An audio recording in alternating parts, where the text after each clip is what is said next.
Revenons à Kinshasa pour parler infrastructure. Sachez que le ministre des tutelles a inspecté la route Ndjoku dans la commune de Kimbanteke en pleine réhabilitation. Les travaux évoluent normalement d'après le constat fait par Thomas Louaka qui tient à tout prix à faciliter la fluidité et la circulation de la population de ce coin de la ville-province de Kinshasa estimée à près de 2 millions d'habitants.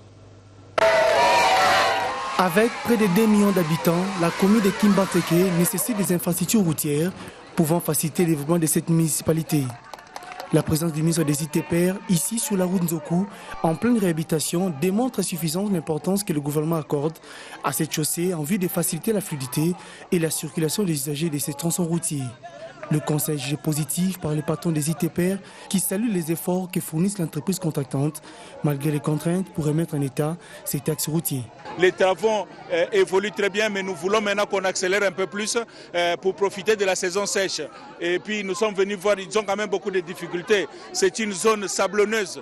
Les traitements que l'entreprise est en train de faire sur la chaussée exigent une terre qu'ils sont obligés d'importer, de prendre ailleurs pour venir ici.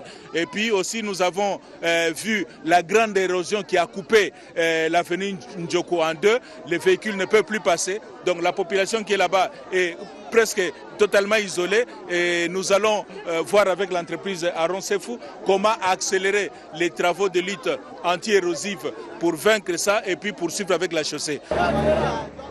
Cette deuxième visite de l'autorité des tutelles dans cette partie de la capitale, en l'espace de 2 mois, se veut une ferme volonté de tout mettre en œuvre pour soulager les calvaires des habitants de ces quartiers. Kimbanteke mérite donc un regard attentif et un traitement particulier compte tenu de son poids démographique et de son état urbano-rural.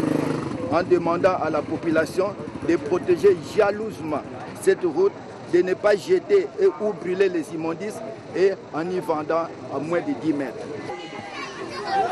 Déterminé, Thomas Louaka tient à l'accélération des travaux, surtout en cette période de la saison sèche, pour faciliter ainsi la mobilité de la population de ces coins de Kinshasa.